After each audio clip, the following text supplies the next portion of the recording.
receive the words of understanding, to receive the instruction of wisdom, justice and judgment and equity, to give subtlety to the simple, to the young man knowledge and discretion. A wise man will hear and will increase learning, and a man of understanding shall attain unto wise counsels. To understand a proverb and the interpretation, the words of the wise and their dark sayings. The fear of the Lord is the beginning of knowledge, but fools despise wisdom and instruction.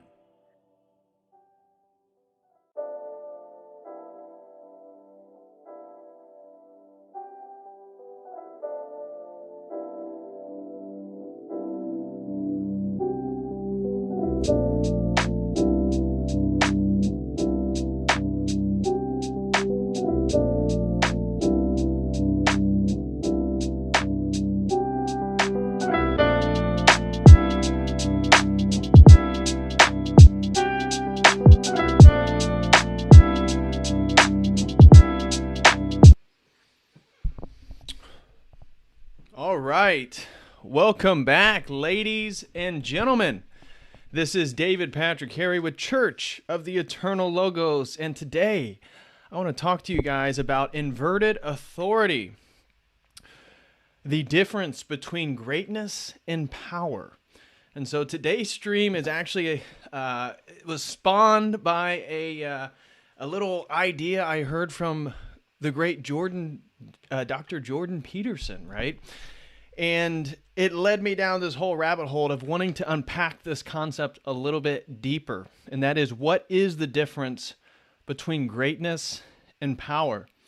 And so this stream is what I want to do is focus on then, how does that pertain to the person, to the individual, and to society at large? Because these are very different concepts. For some people, greatness and power are almost synonyms. They can be exchanged, if you will. And I would say that they're absolutely not. So how are they different? Well, greatness insinuates a sort of objectivity. Greatness insinuates a skill. Greatness insinuates some type of service of one individual upon the others. People who seek power as an end of themselves are not great. People who seek power in and of themselves do not contribute much to others, that they are more self-serving. And so I want to talk about, how does Christ define greatness? What does it mean to be great regards to the Bible?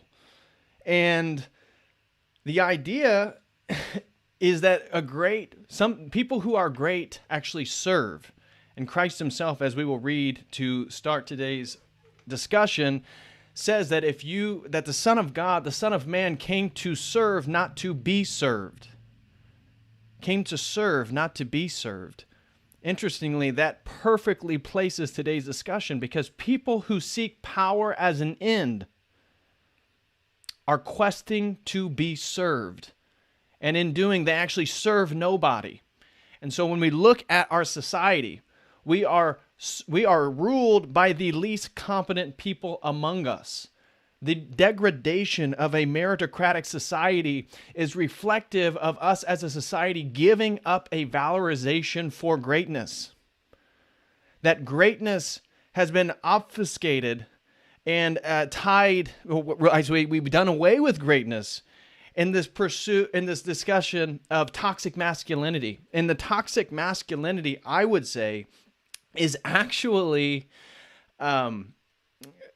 the misunderstanding of greatness versus somebody searching for power. So the corrupt man whose only interest is power in and of itself, that is kind of the archetype of the toxic masculinity, right? Some man that's out there to self-serve in the world. And in so doing, this toxic masculinity, the feminization of society, the anti-patriarchal sentiments, what that has done is actually moved us as a society away from greatness. Away from greatness. And this is extremely harmful. And this is how a society becomes inverted. Because we as participants in our society, we actually valorize greatness. And when we see greatness in other people, we want to elevate them. We want to give them authority. We want to give them power and adulation because they are great. But we live in a society where the people who rule us aren't great at anything. And so power then mimics greatness. Power in a postmodern worldview is the only thing that is objective, because in a world where power is the only thing that is objective, truth has to be relative. Truth has to be relative. And so great people deserve authority. Great people deserve power because we want to be led by the greatest among us, because when we see great people, we can recognize and see the potential for greatness in ourselves. And as Christian men, we should be seeking greatness. That God has given you a skill. God has given you a sort of providential path if you so to choose it. And working and harnessing on that skill. Working on your person to become more like Christ, that is spiritual greatness. To work on your skill to become more disciplined, that can become your professional greatness. To continually be working to be a better relationship partner is how you become a great husband. That everything we do, we should have a telos, we should have a goal, we should have an idea that we're moving towards to become great. And as we, as individuals, as people become great, we serve the community. We serve each other. That by you have an obligation to become great to help each other. And we live in a society where we're trying to prevent people from becoming great. And the way that we venerate greatness is really what we're venerating is people who are only in pursuit of power. And this is an inverted form of authority. This is an inverted understanding of power and how power is acquired. And so the person who's only seeking power is only serving themselves. And we see that narcissism. We can see that immediate self-worship, where Christ says, if you want to become first, become last. Become a slave unto each other. And that's what we're going to be getting into in regards to what's a biblical understanding of greatness, and how can we apply that to ourselves, and how is the misunderstanding of greatness, the lack to distinguish greatness from power, altering our society. And one of it we can see in regards to competency. Competency is a big one, right? Competency is how we actually identify the worth of a man in the world, right? Of course, spiritually, in the eyes of God, we're all worth equal. Of course, we all have a soul. But in this world, in the fallen world, the way that we, as fallen created creatures, recognize greatness and judge the status and worth of another man is how competent he is. How competent he is. And so society begins to fall apart when incompetent people occupy positions of power. And I think that's going to be insightful when we start to look at our world today. Because the valorization of greatness, as I said, assumes objectivity. So this is tied to epistemology. This is tied to morality. These have major ripple effects in all sorts of our society. And so as we move towards a society where power is the end, we do away with the meritocratic foundation. And that's exactly what we have. Right now, logic is racist. Mathematics are racist. Honors courses are now racist. I don't know if you guys saw, but I think it was the state of Virginia or New Jersey. It was doing away with all honors courses past or up to like 11th grade or something. What is this doing? What is this doing to people?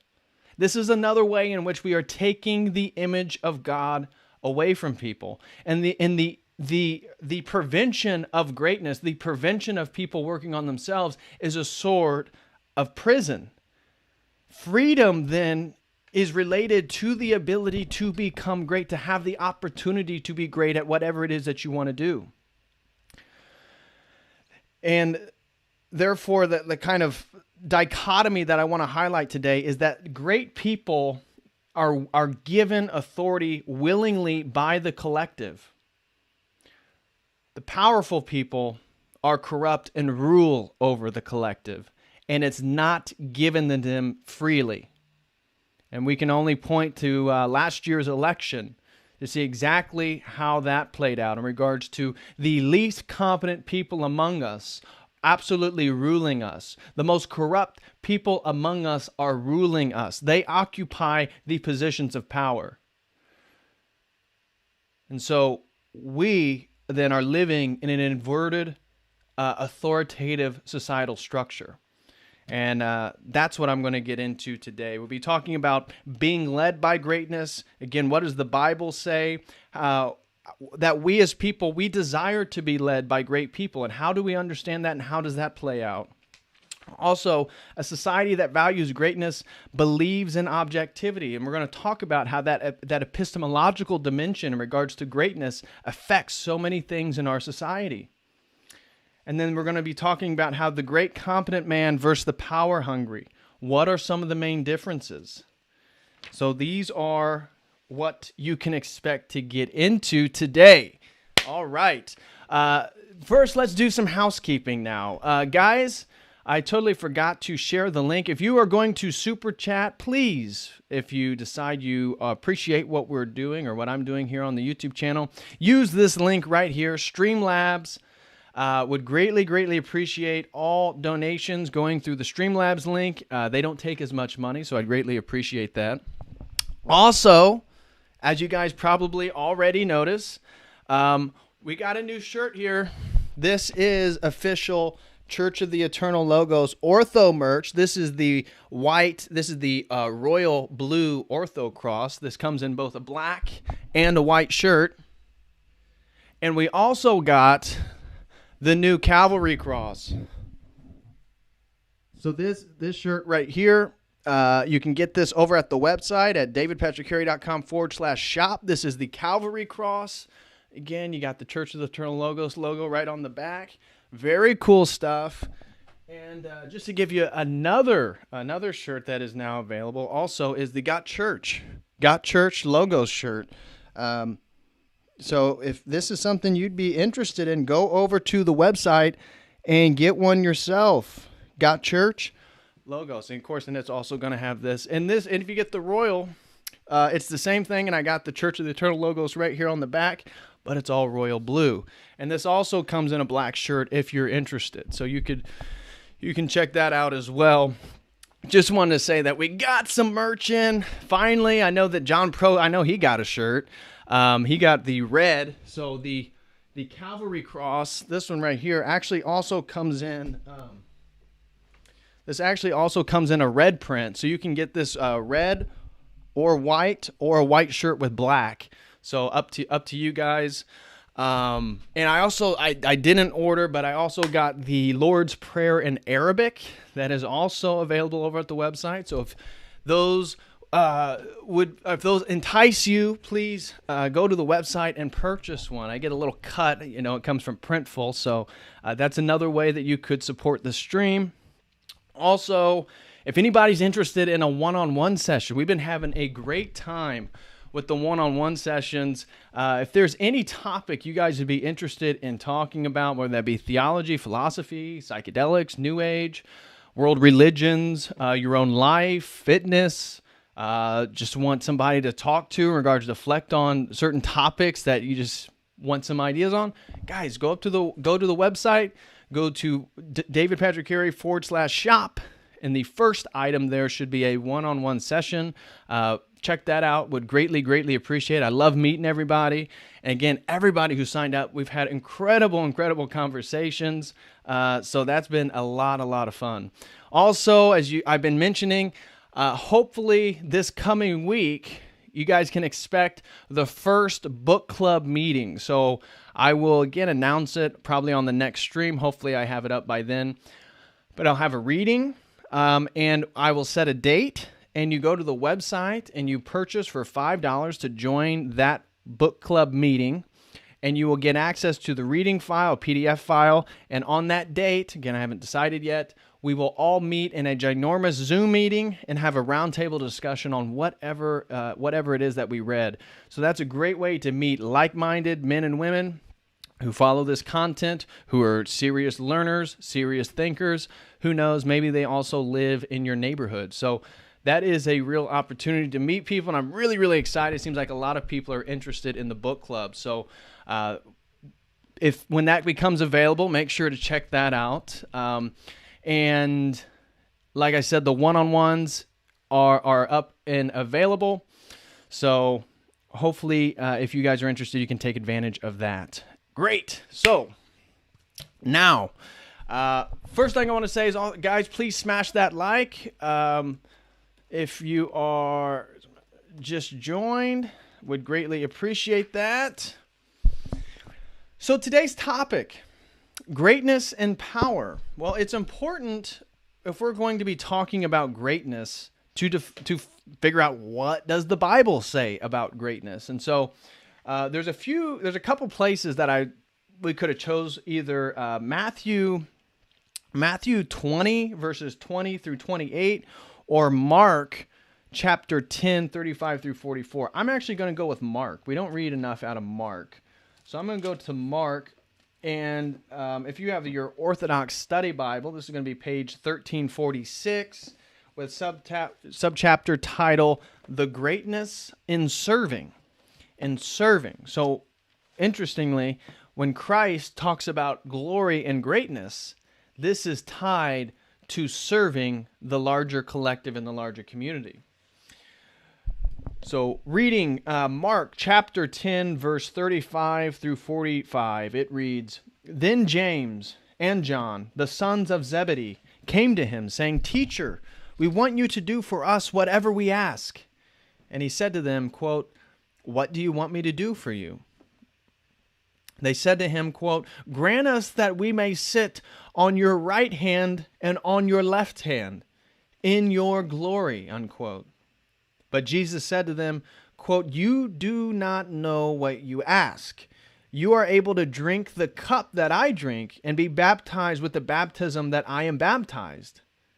They said to him, We are able. So Jesus said to them, You will indeed drink the cup that I drink, and with the baptism I am baptized, with you will be baptized. With you, let me start that again. And with the baptism I am baptized, with you will be baptized. But to sit on my right hand and my left is not mine to give, but it is for those whom it is prepared. And then the 10 heard it. They began to be greatly displeased with James and John.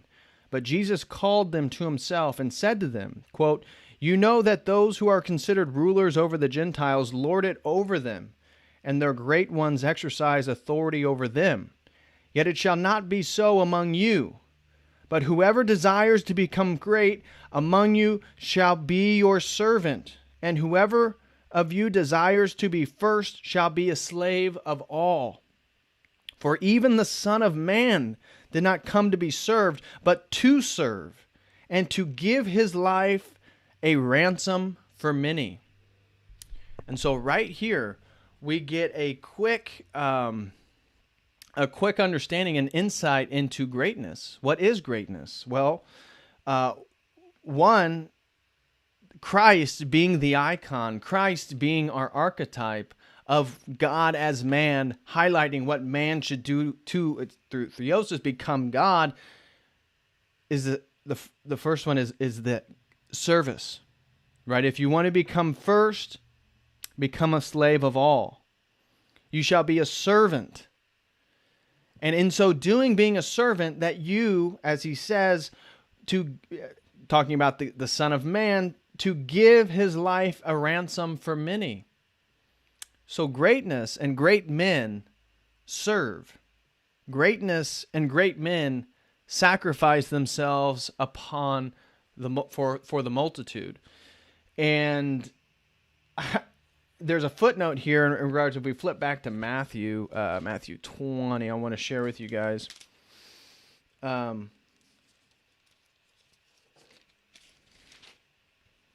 It reads this: Christ declaring that places of honor in the kingdom are not his to give. This is what I really want to, because this highlights the authority, right? John and James come to Jesus asking for him to grant them their one wish.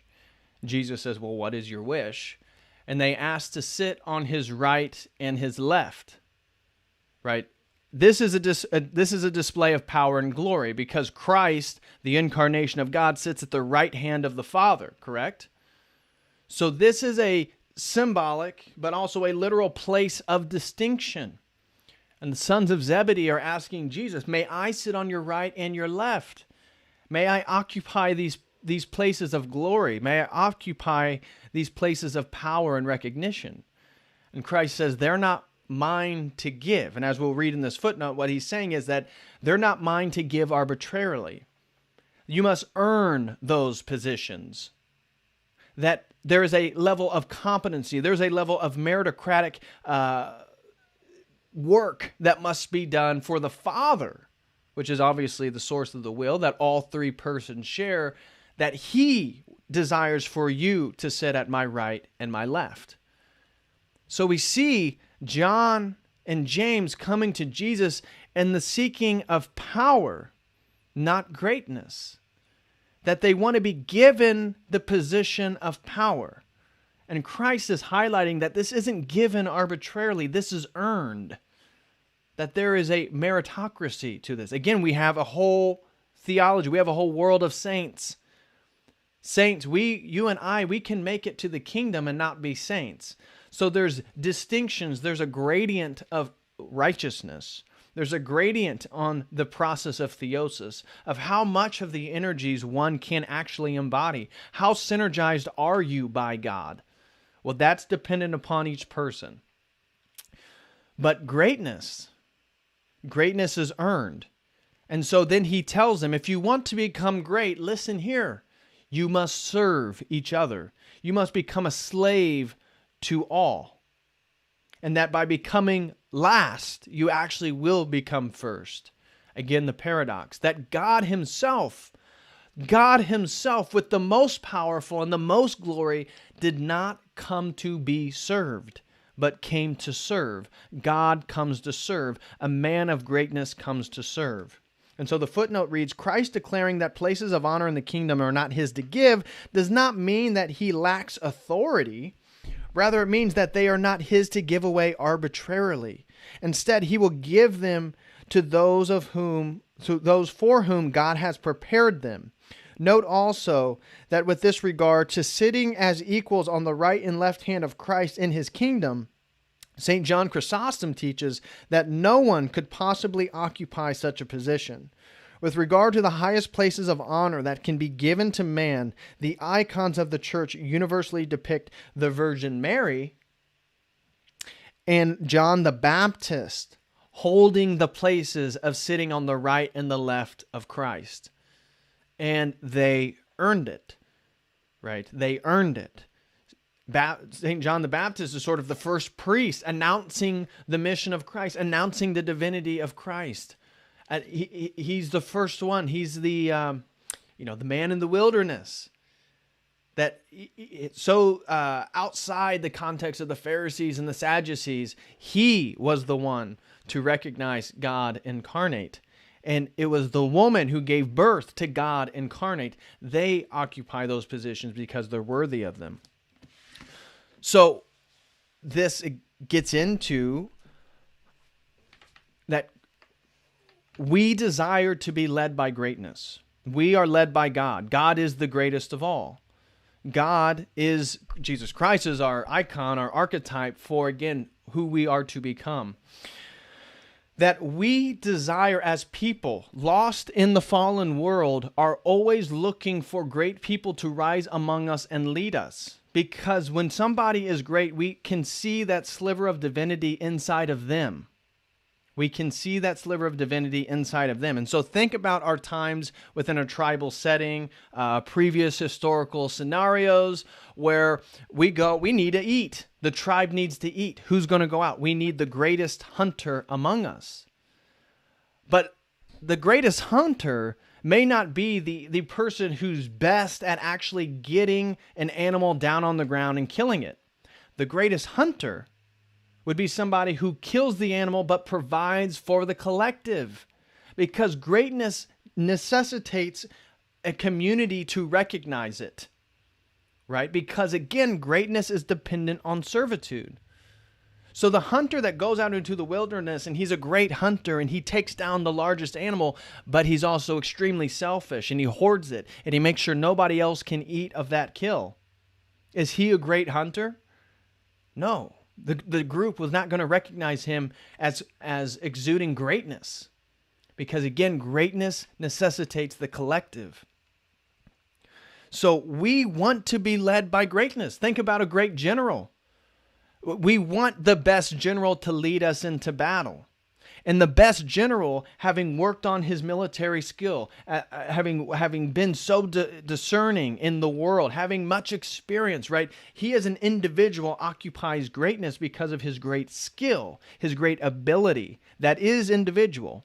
But it's only great if that individual skill helps the collective, helps the rest of the soldiers, helps the nation which they represent, who they're fighting on behalf of. This is true for an architect, right? A great architect builds great places for other people. Would we recognize a great architect who only builds his own homes? An architect who builds the most beautiful homes in the world, but only he lives in them. Nobody else can go inside of them. Nobody else can experience the quote-unquote greatness. No, not going to be the case. So think about a spiritual leader then. A spiritual leader is somebody that by working on their own self-greatness, in this case, becoming more and more like Jesus Christ, they aid the collective. And all of these things, whether it be the hunter, whether it be the general, whether it be the architect, whether it be a spiritual leader, by becoming individually great, the collective will elevate them to places of authority and power. That authority and power is given to these people. It's given to them because, again, their greatness is helping lead us out of the wilderness of the fallen world. And interestingly, that greatness also necessitates, as I'll probably reiterate over and over in today's stream, a sort of objectivity. That to be great, what is that compared to? Right? Greatness, not everybody's great. There's different levels of talent. I know this is difficult for some people to hear in 2021, that we're not all absolutely equal. We are equal in the eyes of God. That's the only place where equality can absolutely be found, because man cannot express true equality because he himself is fallen. He's not whole himself. So all these man-made forms of equality and social justice and equity stuff that you get at the university, this actually it ends in an unequal situation, right? It's an unbalanced situation because it's man-made. It's not God. That talents aren't distributed equally. But men, if we're going to contribute to the collective, one of the best things we can do is to focus on pursuing our own greatness. Pursue your own, and this doesn't have to be an overtly prideful thing, because the pursuit of your own greatness includes, number one, following Jesus Christ and getting in touch with God. If you're not doing that, the definition of greatness, what is it? Because for so many, again, look at the Bidens and the Hunter Biden, just in our situation now, the absolute least competent people. Look at Hollywood. Look at the late night comedians. Look at the university professors. Everywhere you look in our society for places of authority and power, most of the time, not all the time, of course, right? We can't be too generalistic, but we're seeing an increase in incompetent people occupying places of authority. Just like the what's the assistant health director or stuff for our country, the United States, the former health director for Pennsylvania, the man who's overweight and thinks he's a woman, right? So the man has a mental illness and he's physically overweight, and he's in charge of this country's administration of health, the health department. How does this happen? How do we get into a world and where this is a logical choice? Well, that's what I'm trying to highlight today, is that it's tied to our concepts of greatness, which is tied to our relationship to God. Because this whole concept of greatness is going to be self-sacrificial, and it's going to be objective, and it's going to be individuals focusing on working on their skill, whatever that is. You know, it could be your singing. It could be your artwork. It could be, again, you're an architect. It could be that you're going to be a general. It could be that you're going to be a priest. It could be that you're going to be a businessman. All of us need to make money. Unless you're going to go be a monk and live out in the wild. If you're going to have a family, like I want to and like most of us do, you guys got to make money. We got to make money. How are you going to make money? Well, that's something we all have to figure out. But it should be tied to something that we're working on to become great. Because ideally, this isn't true for all of us and we're all in different circumstances, but an idealistic yearning would that be the way you make money is the way in which you serve the community the best with the skill sets and the talents that God has given you. And that can only create more order in society. The ripple effect of that is more harmony and more order. And so great men acquire great skills to serve for others. But acquiring a great skill is difficult, and it takes time, and it takes practice, and it takes repetition, and it takes hard work and perseverance. All these things, again, that we find admirable, right? We find great people admirable. When you see a great basketball player, when you see a great musician, when you see a great orator or an intellectual, they're admirable. But are people who pursue power as an end in of itself, are they admirable? How many people admire people who only pursue power? How many people admire Kamala Harris who aren't brainwashed, right? Who aren't NPCs? How many people admire others who truth is relative, they'll do anything for money and power? Yet in our society, in our fallen, degenerate Western society, that is how most people perceive greatness, is money and power. Money and power. Money and power. And these are two symbols that come along with greatness, but they don't equate greatness. You can have money and you can have power and you're not great. But if you are great at something, you probably have both of those things because people want you to have it. People will willingly buy your product. People will willingly donate to or serve whatever it is that you want to do. Larger goals, because you're striving for greatness, you're exuding greatness, you're moving towards greatness. Greatness reflects God in man.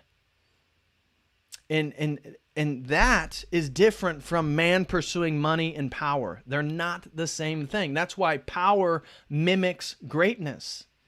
They're not the same thing, and people who only pursue power are trying to mimic great people, which is evil. The evil one deceives. The evil one is the father of lies. All he can do is deceive, invert, and misrepresent. And that is exactly what people who are only in the pursuit of power do, because they'll lie about anything. They'll say and do anything. They will throw anybody under the bus because it's only about serving their own ends. It's ultimately self-worship. And you can see the satanic characteristics all over it. The relativistic truth, the self-worship, the narcissism, the lack of any servitude. We don't get any, think about it, right? The Democrats, just like the stimmy checks, is a great example of how the people who are most giving, once they occupy power, they don't want to give. Because these people don't serve us. They serve themselves. And that's what the deep state is. That's what the global elite is. That's what the global billionaire class is. That's what the globalists are. These are self-serving entities of power. Now, there's also competency there. There's competency, I assume, with Elon Musk in SpaceX and Tesla. There's competency with Bill Gates and his building of Microsoft. There is a level of competency there, which it means there's a level of objectivity. But that has also moved these people into self-worship. So even though maybe to begin with there was hard work, perseverance, competency, where these people end, you can see are ultimately inverted, are ultimately satanic. That power is the ultimate goal. Depopulation, right? These peoples, they literally move towards death and destruction. They can't help themselves. That's all they can contribute to, really. So we believe great men deserve authority and power. We want to honor them because they remind us of our potential for greatness itself. And when we are on this is a big one, guys. If you're a young man, you are not going to feel like you have real momentum in your life until you're pursuing greatness for whatever it is that you want. If you're still lost, you don't know what your skill set is, you don't know why you're here, you don't know what you do, that's frustrating. It's going to make you feel misplaced in the world. And at the same time, you're looking at the world and to get the wife, to get the house, you start equating that with money and power. Money, power, status, maybe. But those, as Christians, should never be our end goals. Our end goals should not be the power, status, money, because those things are fleeting. And as soon as you go down that path, that is the bribe of the devil. That is the exchange. We as Christians, that labor sets us free. Labor sets us free. What is your skill that you have to work at every single day, that you are working towards, that you are bettering yourself as a person? Because the discipline it takes to become great translates into other aspects of your life. The discipline it takes to become great translates into your morality. It translates into your work ethic and maybe your reading, your fitness, all these different things. That greatness is a sort of lifestyle. And greatness always ends up serving the collective. And that's where we're going to find the most meaning. That as an individual source of meaning, you're going to find that once you're on your purpose. Once you're on your purpose as a man and you know that you're working towards it, you are going to feel fulfilled. In a worldly sense, right? I'm talking about yourself. I'm not talking about dramatic spiritual experience or anything like that. I'm talking about just fulfillment, that you are where you're supposed to be, doing what you need to do, going where you need to go. And at the same time, by working on that path, by becoming better, you're going to be able to serve others and then even more so gain more meaning. More meaning in your life. Things that money, power, and status can't buy.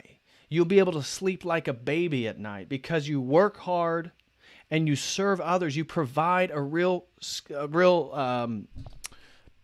product, a skill, a service to the world, something of that nature, that is real fulfillment. And that gives you authority at whatever domain that you occupy. And that gives you a sense of power in whatever domain you occupy. And I guarantee that will come with financial success as well. Because we as people are attracted to great people. We are attracted to greatness. And we want to recognize it. Because it gives us a sense of hope. It gives us a sense of hope. And that's why communism, right? It always talks about the tallest nail. I actually forget the saying. Something about how the tallest nail gets nailed first, or basically that all nails are going to be the same height, right? This is the negation of greatness, guys. And we saw this in Soviet Union. We see this in communist China. Now we see it in the Western world. That everything that allows somebody to become great, objectivity, logic, reason, all these different critical thinking skills, critical thinking, white supremacy, mathematics, white supremacy, laws of logic, white supremacy. What does this do? This shoos people away from pursuing greatness. So how do they feel that meaning? More consumerism. That means more corporatism. That means more of the corporate fascistic powers that we see ruling us. Again, are they great or are they in pursuit of power? They're in pursuit of power. And we can see the degradation of competency in so many ways in our society. We can see it in products. Buy a car. Like everything we do, nothing lasts. Like you get something that was made in the 50s, 60s, 70s, it like lasts forever. It hardly breaks. But you buy something of a contemporary product, it's actually made to break at a certain period so you can buy another one. That's incompetency. And why would they build that? For more money, for more wealth, for more power. So power then is the end. It's not competency. It's not greatness. If a company wanted to become great, they would make products so good that you'd never have to buy another one again. And by doing that, I guarantee you they would become more successful. And if it was a great product, people would just give them money because we love greatness. But as we feminize society, we're stomping down on greatness. And so that's why we venerate the beta male. The masculinization of women, the feminization of men is stamping out greatness, right? Because how does a woman become great? Is she Cardi B? Is she scissoring another woman on stage? Is that female greatness? We're singing, performing a rap song, talking about, drugging men when you're a stripper and stuff like that. Is that greatness? Absolutely not. So the masculinization of a woman takes her away from potential greatness. The feminization of a man makes him less competitive. Great men necessitate competition because of competency. How can you grade competency? How do you know when one person is more competent than another? Through competition, through the variety of different people doing the same activity. That's how we recognize it. Again, that's how we judge the worldly worth of a man. How competent is he at the things that he does? If he's not very competent, what service, what function, what role is he occupying in society? Is he only a consumer and not a producer? Because we as men are called to be producers. We produce. We're not supposed to be continual consumers. That's what the gatherers do. That's what the women do. That's why they love shopping. They're the gatherers. We are to produce things. And so if you're playing video games, if you're a shell of yourself as a man, and you're engaging in all these activities that lower your testosterone rates, what are you doing? You are doing the exact opposite of what Christ would want you to do. You're doing the exact opposite of serving the greatest good. Which, interestingly, to serve the most people, it is sort of Jordan Peterson-esque. To serve the most people, I have to work on my own greatness, or I have nothing to offer them. What do we have to offer each other? And if we, as a collective, as a community, as a group, have men pursuing greatness and giving our great skills to each other, we are unstoppable, and we have God on our side. We have God on our side. That is deep. That is powerful. That gives us hope. That's why communism in the Western world is trying to smash out greatness, because they don't want us to have hope. They don't want us to see God within each other. When we see a great person do an incredible feat, we see a glimmer, a shimmer of God in that person. And we say, oh, if it's in them, it can be in me. It can be in me. And now you're on your journey and you can help other people. That's what we should be pursuing. And so I think then the beta male, this whole toxic masculinity thing, this is a pernicious, subtle inversion of competent men, great men versus powerful men. And that's why you listen to the way women talk about toxic masculinity. Listen to the way they're describing it. Let me say it again. It's as if every man, the toxic masculinity, that masculinity is tied to the corrupt power seeker. That masculinity is tied to the corrupt power seeker in the feminist worldview and the toxic masculinity, right? That framework. That man, he's just out for his. And therefore, again, he's not serving the collective. And so we as leftists, we're interested in the collective. Therefore, we want equity. Therefore, we want no greatness. We want every single person to be the same, which is that's the inversion. That's the prison, right? That's the real prison. Is the female understanding of absolute socialism, of distributivism. I can't speak today. Distributism. So that is a feminist where you're not going to have individuals that excel, that stand out, right? You're not going to have the nail that's a little bit taller than the rest. Because in that feminized worldview, within a communist structure, within socialism, it actually penalizes greatness. And this is not an advocacy for capitalism or free market capitalism or Adam Smith or whatever, because obviously that is filled with people only seeking power in and of itself as well. So I'm not talking about economic system per se, but communism as a societal structure, we know that it stamps out individual greatness. Why? Because of its reflection of God, because of its hope, because of the potentialities it says about oneself who sees it. And so the beta male, if we're just inundated with beta males on TV, watch TV. Watch TV.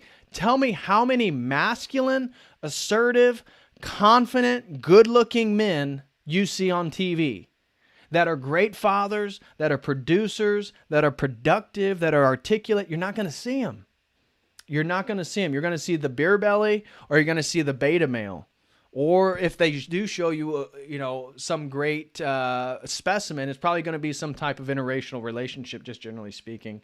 That's kind of what we tend to see. But you're not going to see men just being great. And and this is another thing, is just think about the men in our society that we would consider great. What, The Rock? So he's the largest actor in the world, the most paid. He cried when Joe Biden got elected, dude. The representation of masculinity around the world, the representation of masculinity, especially in the Western world, is a cuck. He's a beta. And I almost want to do it. It's almost like a beta alpha. Like, sure, the dude's huge. He has tons of money. Great. But what are you pursuing? His greatness, I don't know. I see corruption, obviously. I mean, anybody who's crying over Joe Biden getting elected, anybody who has Trump derangement syndrome, right? And so think about the 70s and 80s. Think about the 60s. Think about James Dean. Think about all the different men of that people had to idolize as sort of masculinity, or masculine to a degree. And then what we have are men who are so tied to the worship of money and status that they'll support, they'll say, they'll promote anything. That is not greatness. Now, there is absolutely individual competency. The Rock is an extremely competent person. He's competent physically. He's articulate. He does all these different things. But as a role model of greatness for masculinity, I don't see it. I see a sort of, like if you compared him to historical masculine icons, I would say he's a bit feminine. Like, move beyond the muscles. Okay, we get that. Move beyond the muscles. Now just look at his worldview, what he promotes, things he talks about. I don't know. I mean, I heard Sam Hyde say he's basically he's a muscular Samoan Ellen DeGeneres. And he kind of is. And once you put it in that framework that The Rock is sort of a masculine, muscular Ellen DeGeneres, you see the feminine, you see the weakness, you see the lack of assertiveness, right? He's not going to say something that's going to hurt his bottom line. That's not greatness. And that doesn't serve us, right? It doesn't serve the collective. His promoting of Joe Biden, does that serve us? Or did he get a cutback for that? Did he get promised a role or whatever? Right? Was there power moves behind it? So the pushing of the beta male then, this is trying to get us to move away from and wanting to pursue greatness as men. Because to be great men, again, we're going to affect and help and aid society. We're going to aid each other. And we are communal beings. Christ calls us to be in communion, not with him, but with everybody else as well. We're supposed to be in communion with the body of Christ. So the beta male stuff, I see this as a direct, specific attack on the concept of greatness. Because you can't be a beta male and be great. Because to be a great man is going to take assertiveness and confidence. Even to follow what Jesus says, to be a slave, to pursue greatness, even in his, to give one's life a ransom on behalf of others is not something a beta male would do. A beta male is going to run in protection of his own life. A beta male is not going to have the balls to self-sacrifice himself on behalf of other people. That's what Christ did. That's what we as calling upon great men, if we're going to become great, that's what we are called to do as well in a multitude of ways. And so your greatness as a man may just be the self-sacrifice you have to take for your wife and your kids. Maybe that means that for you to be great, you have to hang up these young dreams to do X, Y, Z, and that you got to bust your ass and make money and provide for those kids. And maybe your kids then can become great. And that was your greatness. That your greatness was working and living an honest life, being an integral person, being a good husband, and providing for those kids. And those kids have the opportunity to become great. And that's what they're taking from us. They're taking away the opportunity of your children to ever become great. They're taking that from them. And so what do they have in exchange? Is you have to play the game. And what's the carrot then for your children to play the game? They can get power, wealth, and status. And those are the end goals. And that, it's so subtle, but it's a drastic difference. It's a drastic ripple effect it has on society. So,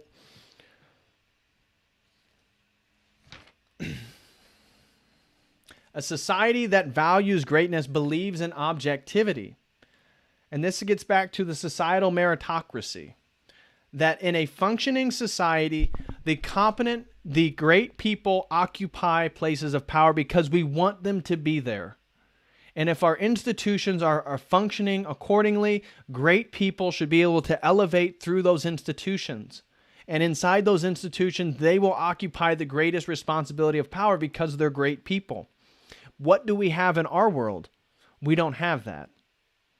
We don't even have meritocracy anymore because of critical race theory, because of this idea of innate racism, that we need to give people opportunities in expense of more competent people actually occupying that position in the name of justice, even though that itself is injustice. Right? Again, because the evil one always deceives. He lies, manipulates, and inverts. It's all a language game. It's always an inversion. So we don't have meritocracy anymore. We don't have institutions that the most confident people are able to rise through because now, again, you have to play the game. And the game says if you're not going to play the game in exchange for power, wealth, or status, then you might as well get out because we don't want you. No matter what institution. Pick an institution. Law, medicine, politics, the university. I mean, pick an institution. I mean, hopefully engineering still has a meritocratic. Maybe some of you guys who are engineers and actually work in the workforce, maybe you guys know better. But maybe the engineering field, because for example, my car it's pretty competent. It starts up about every time I start it. So the institution of creating the automobile, of various automobiles, they seem to be fairly confident. Confident. They seem to be fairly competent. And that must be due, maybe that engineering, because of its own objectivity, it actually promotes meritocracy a little bit better. I don't know. But when we look at the more social hierarchies, the more social institutions, everything's inverted. That we don't have competent people in places of power because, again, the people who are in places of power are the people who are playing the game. And the game is only in pursuit of power, status, and wealth. And that's what they get in exchange. The tranny, overweight dude who's now in charge of health, he's been playing the game. So we'll give you status. We'll give you a pay raise, and we'll give you power over other people, federal power. Right? He's a federal employee now. This is an inverted form of authority. And this builds a society without boundaries, right? Evil is like so pernicious, it has no limits, and it hates boundaries. It hates distinctions.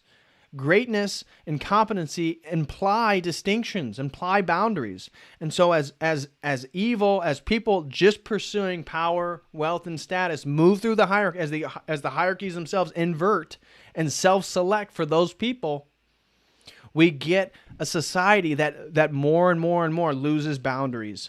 Because how can it define competency? And it doesn't want its incompetency to be seen, right? Evil wants to hide in the darkness. Evil doesn't want the light of truth on it.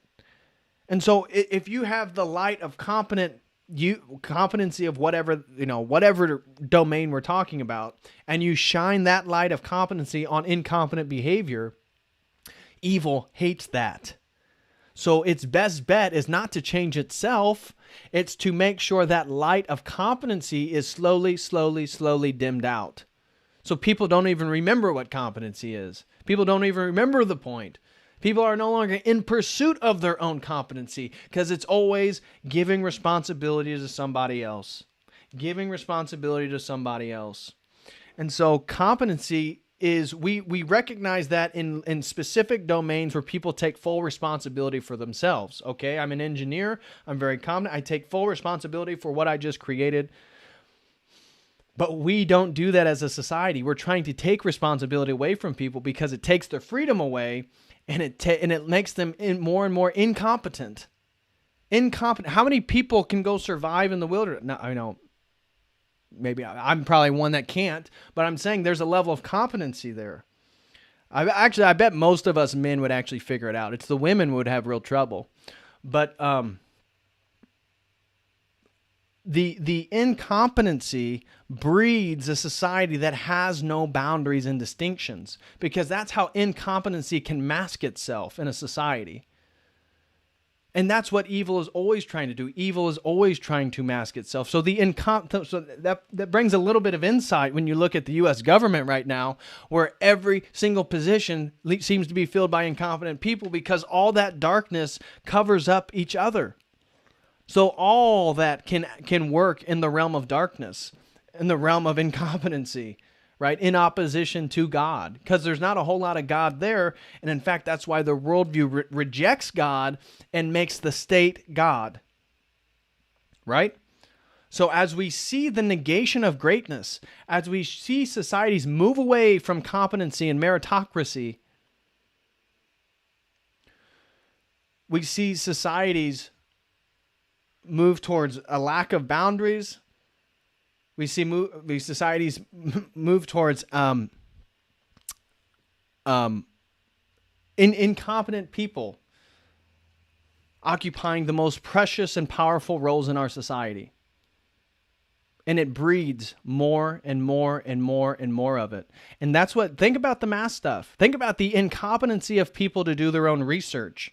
And how, again, the incompetency of the government, the evil people, how it just breeds more and more and more darkness, more ignorance, more misinformation, more lies to hide, to conceal. The lies, the father of lies, as they say, once you lie, you have to keep lying. Well, he's the father of lies. The lies just are endless to keep the darkness shrouding it all. So truth can't penetrate. So the light of God can't penetrate. And so, again, it's like we need the boundaries, we need the distinctions to see God.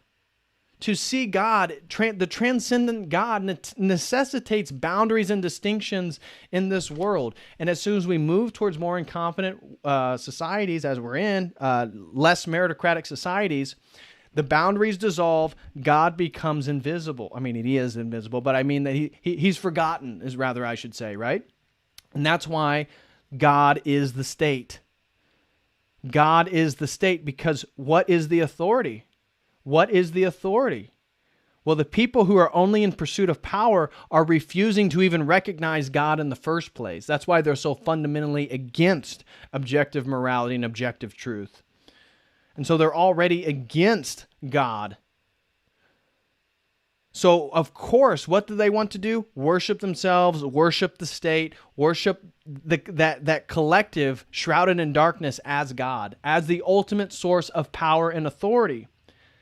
As opposed, great men usually recognize a transcendent power beyond themselves, and they give him credit.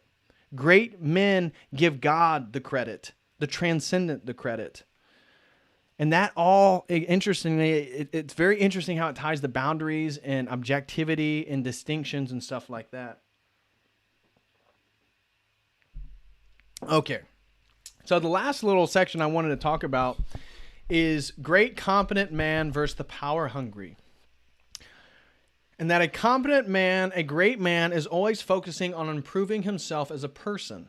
And this is in multitude of ways. That in a biblical definition, in our worldview, greatness isn't just the skill. Now, we can recognize that. We can recognize that people are great in their greatness in their specific skill. But when we really admire people, when people really achieve a level of greatness, that greatness resides in different aspects of their life. That greatness resides in their morality, in the way they treat people, in the way they talk, right? In the other actions that they do, other skills they may have. That this all assumes self-accountability and self-responsibility, right? For a great man to become great, he has to always be thinking about his own accountability and his own responsibility. Because how else can you constantly critique? How can you constantly get better? So it's not a sense of self-worship per se. Now it can maybe become overly egotistical, narcissistic. Okay, agreed. But somebody pursuing greatness is always critiquing themselves. They're always getting better. They're always maintaining a sense of self-accountability and self-responsibility. And as we've talked about in previous streams over and over and over again, the taking away of responsibility is the way in which we become imprisoned. I showed you with the rat utopian experiment, that the zoo animals, that when you give the health care, when you give the food, when you give the shelter, what happens to the animals? They tend to die. There's no meaning. What's the point of it all? And that's what they're trying to do to us with the socialized societies. They want to make sure they give you everything. They sedate you. So they take away the responsibility of you having to do it yourself, because that insinuates responsibility, and that also breeds competency. And competency breeds respect amongst men, and great men will rise. And that's what is under attack at a spiritual level, right? At a very spiritual level. So self-accountability, self-responsibility, and self-reflection are essential for somebody who's pursuing greatness. And as I said, the acquisition of power and status always comes that this slimmer of divinity, which that's kind of what we're recognizing when we recognize greatness, this little bit. He comes from where we come from. He comes from our nation. And we need to recognize that the people who are power hungry are using this innate desire for us to elevate great people. And that's how they're able to maintain their position. How does Joe Biden maintain his position as a corrupt politician for the last 50 years? Because so many people perceive him to be great. So many people perceive him to be great. Same thing with the lawyers and the judges and the other politicians and the celebrities. That it's only because other people assume them, perceive them to be great, that they're able to maintain that status in our society. Because as soon as the majority, there has to be a threshold. As soon as a number of people recognize that they're not great, they wouldn't be able to hold these places of power. Now, of course, right now, I'd say the most people ever recognize we have an absolutely a president that cannot account for anything. Right? We have the most incompetent person ever in the office. But think about the beginning of this nation. George Washington didn't want to become president, but the people, seeing his greatness, seeing his courage, seeing his, again, servitude for the collective, they wanted him to be president. They wanted him to be president again and again, and he stopped it after 2 terms. We want to elevate great people, and that the people who are power hungry, they totally manipulate that in us. Again, now we ourselves are probably more conscientious than the most of the world, but we want to elevate people to give us hope so we can see God within us, and they manipulate this desire by making sure they maintain that status. And one of the ways is through the television. That these people who don't pursue greatness, again, like a Joe Biden, I talked about the baby boomers. I talked about the perniciousness of television and how they were the first generation born and they'll die in the grave with television.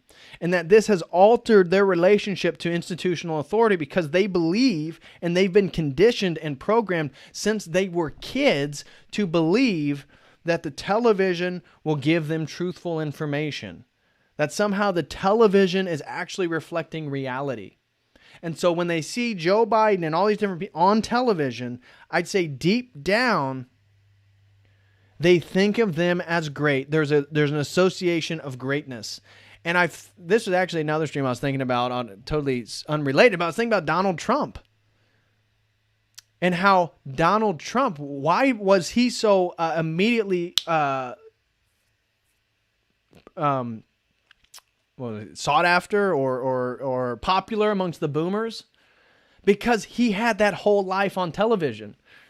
For the boomers, the mechanism in which they identify great people, he already was there, right? The Apprentice, he'd been there through the 70s and the 80s and the 90s. They all knew Donald Trump, right?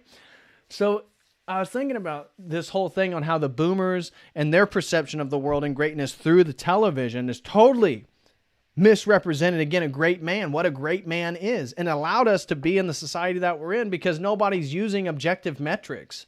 Well, they were on the TV, the New York Times posted, or this institute, Harvard said this about them. And we all know this is all corrupt. And so it's interesting, I was thinking about it, it's like Donald Trump was the perfect candidate because the boomer had to have an outside candidate that was on television. Because if they weren't on television, the boomer wouldn't have trusted them. And because Donald Trump was on television, the boomer did trust them, even though the people who were voting for Trump were the exact opposite of who Trump was. Trump grew up a millionaire. Trump always had money.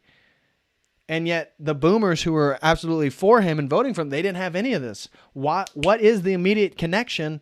And I think it's that he already passed the sort of metric of verification of, again, great people because he was on television. And so how we define greatness is really, really important. And again, because we've been so far removed from meritocracy, that greatness is now like, again, how much status, how much visibility, how many followers, how much money, how much power do you have? None of those things actually are great. None of those things equal greatness. And so the self-improvement, I've already said this, self-improvement always leads to the success of the collective. Working on oneself always leads to the success of the collective. A person questing for power focuses on the world. And I thought this was really interesting. So contrasting this with the great man who's pursuing greatness, working on themselves, self-reflecting, being accountable, they're sort of focused on themselves, right? In an objective way. But what is objective about the person pursuing power? The only thing I was thinking about is really objective is that they perceive the world objectively, and that their whole focus is on other people in the world. That the person pursuing power is not reflecting on themselves. They're not trying to hold themselves accountable. They're not trying to do any of that. That their focus is on other people. Their focus is on institutions, different things happening in society. Their whole focus is on the world. Their whole focus is on the world. And again, that focus is going to separate them from God. That the focus on the world is actually not a focus of bettering oneself. They're not questioning themselves. Most of these people already worship themselves. There's nothing for them to improve because power is the only thing that's objective. They don't need to better themselves. Hunter Biden can take all the meth he wants because with his daddy's money, he can go get new teeth. I don't know if you guys saw him. He tried to smile and my gosh, the guy had barely any teeth.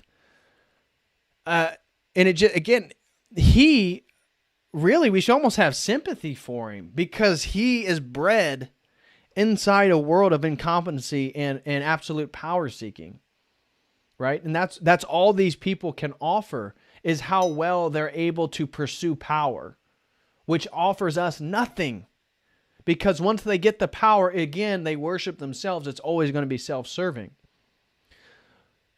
So like I said, people in pursuit of power offer nothing to the collective. Yet to the collective, but that's what they promise. Again, the father of lies, Satan, is that all the rhetoric is on the collective. Look at the modern Democratic Party. The rhetoric is all about the collective, the collective, the collective. Yet it's all about getting the positions of power to self-serve me, right? Buttigieg, Biden, Harris, name somebody, doesn't matter. It's always self-serving.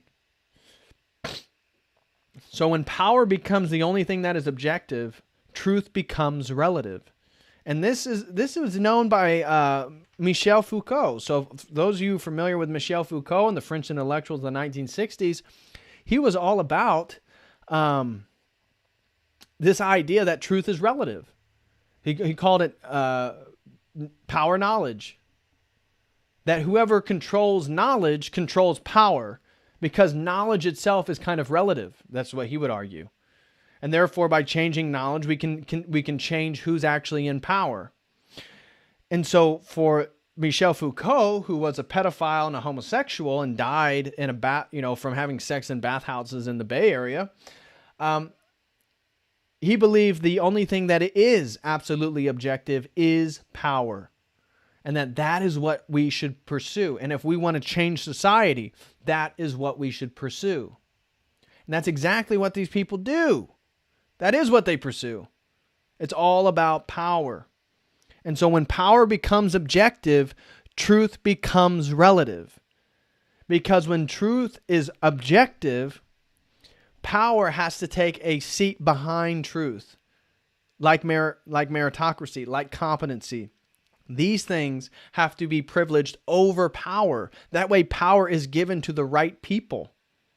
And that is, again, why Christ said, it is not for me to allow John and James to sit at the right and left hand. That is for the Father who decides those who are worthy. It's not for me to give arbitrarily. That power and powerful positions within, again, according to Scripture, is not arbitrarily given. It is earned. It is earned, again, through saints. That's why it's the Virgin and John the Baptist who occupy those positions.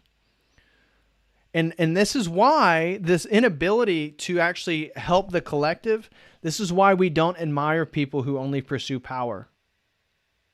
We don't admire people who only pursue power. Because we see that as weakness. We see, we don't admire the evil genius. We may admire how clever he is. We may admire his intelligence. But we don't admire people who pursue power as an end of itself. But we can't help but admire people who attain power through their greatness, through their competency. And so that basically concludes today's stream, guys. Today's stream wasn't going to be a real long one, but I thought this topic, it was kind of on my mind, and I thought it was worth discussing. How do people occupy authoritative positions in our society? And what does this say about our society? What does this say about individuals? And I thought this subtle distinction between greatness and power was worth articulating a little bit more, because I think it's really important. I think most people don't think about these distinctions. They're kind of subtle, but I think they take you in very different places. So that concludes today's stream. Let me see if there's any super chats. Again, if you guys have any super chats, feel free to send them in.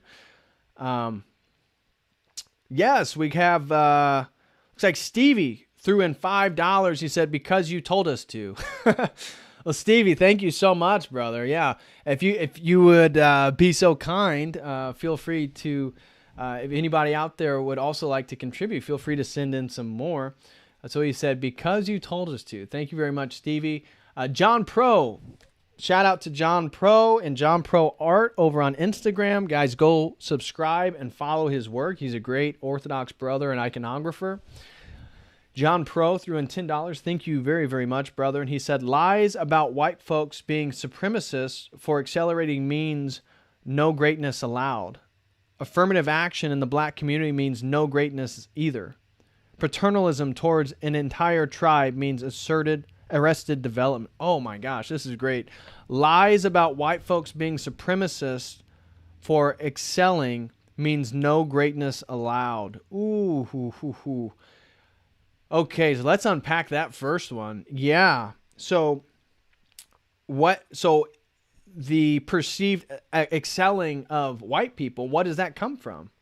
Is it biological advantages as they're told, right? The black community, as John Pro's highlighting, the black community is told that the white people are supremacists, that they believe themselves biologically superior. Is the biological superiority why they are excelling? No, it's the cultural values. It's Christ, ultimately. Because truth is a who, not a what. And so if anybody is excelling per se, that excelling should be representative of sort of pursuing an objective order, pursuing an objective reality. And that has to be Christ. And so due to historical providence, Christianity moved through Europe. Eastern and Western Europe. And that's how it spread around the world.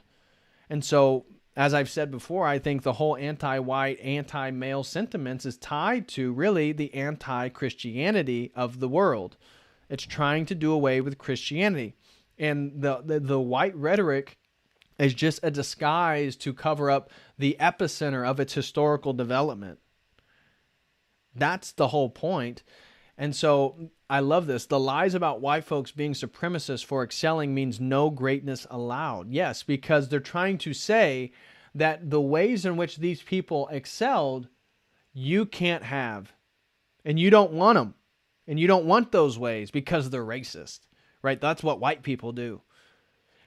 And so we people, we do these activities. We do these things. But do they promote people to excellency?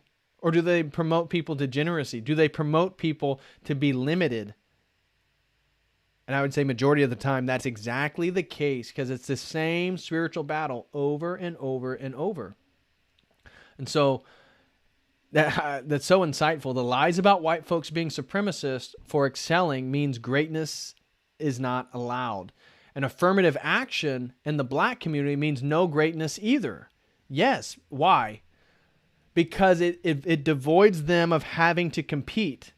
It devoids them of entering the meritocratic society. And I think this is highlighted. Again, John Pro introduced me to Kevin Samuels, the image consultant, the dating advice guy. He has his own podcast, YouTube channel.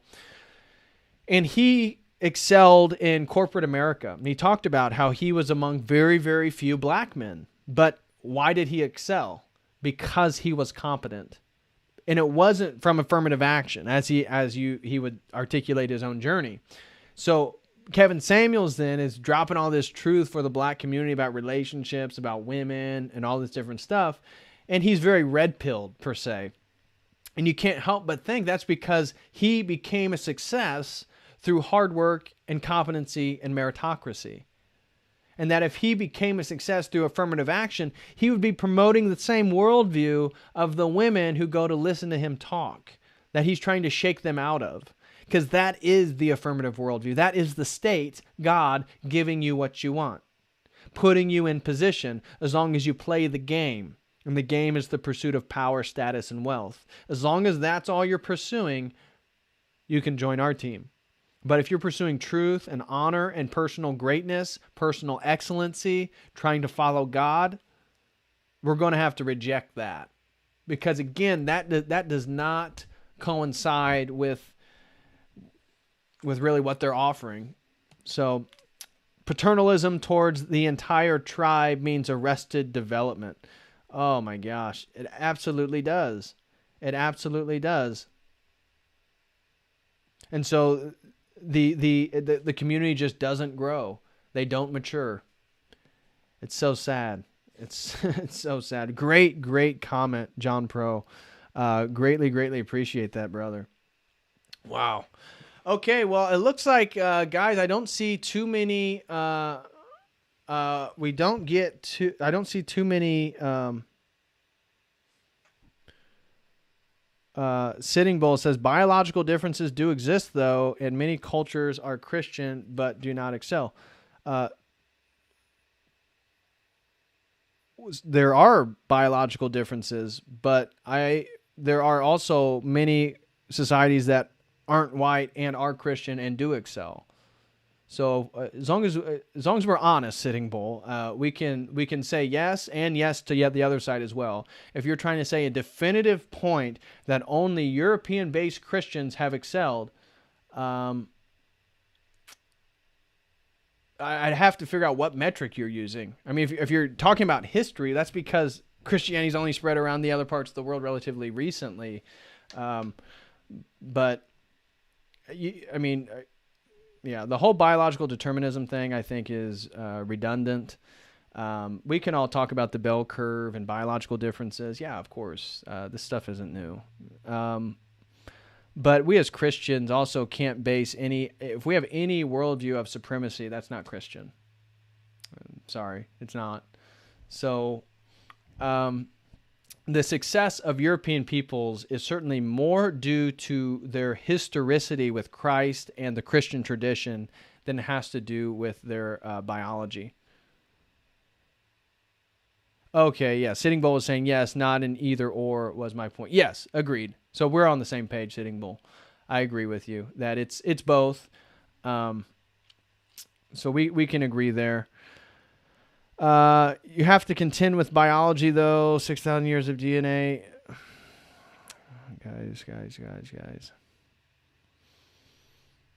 All right. So, yeah, John Pro says Christianity is transformative. Sin stunts growth no matter what tribe you belong to. Amen to that.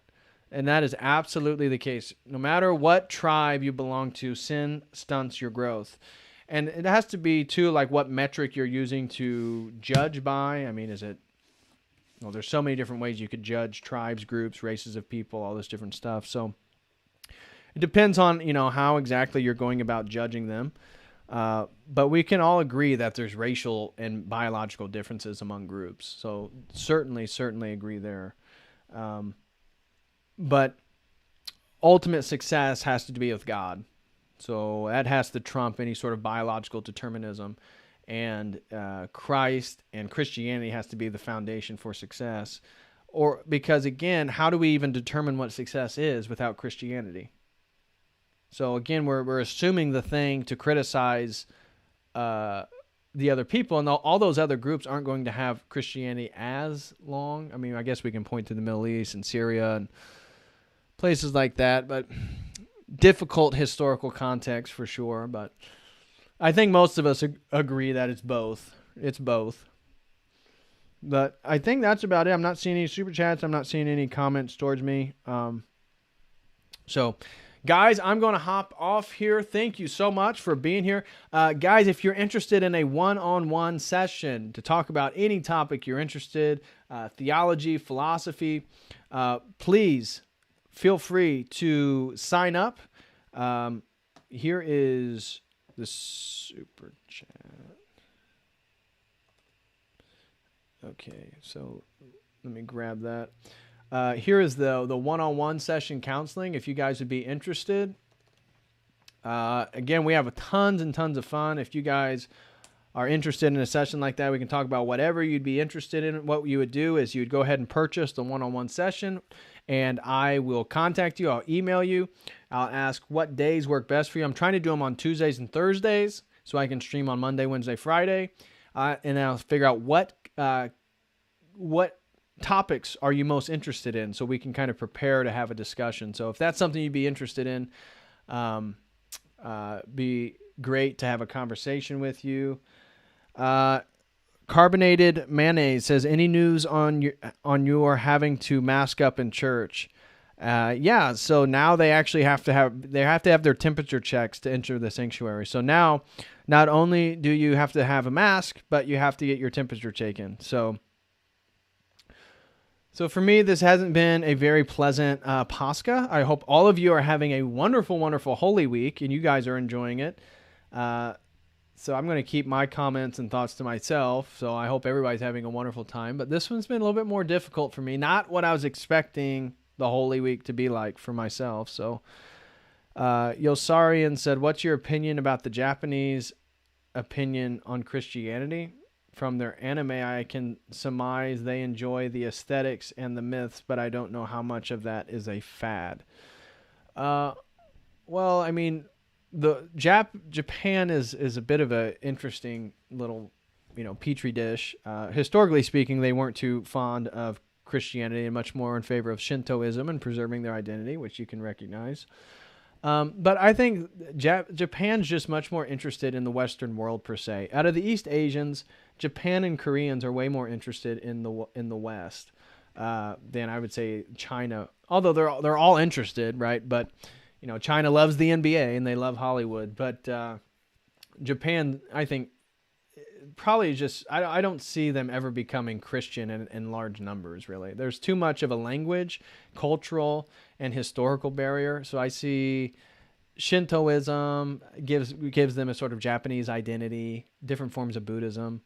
Hopefully they would begin to sort of move towards Christ and the Christian church, but I think it's going to be hundreds of years of work for that to ever happen. So we'll pray for them, and hopefully that's the case, but that's kind of my thoughts on it. Anyways, guys, hope everyone has a wonderful Saturday. God bless you guys. Again, if you haven't, please go to the website and sign up.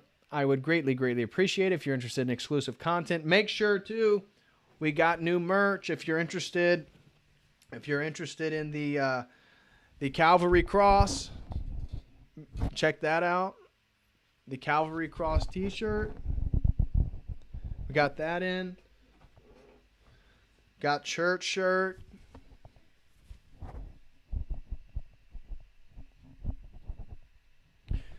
And of course the blue Ortho Cross. If you're interested, if you want to get a blue Ortho Cross, which also comes in black, check that out over at the website, davidpatrickcarey.com/shop. So take it easy, y'all. Have a wonderful, wonderful Saturday, and God bless.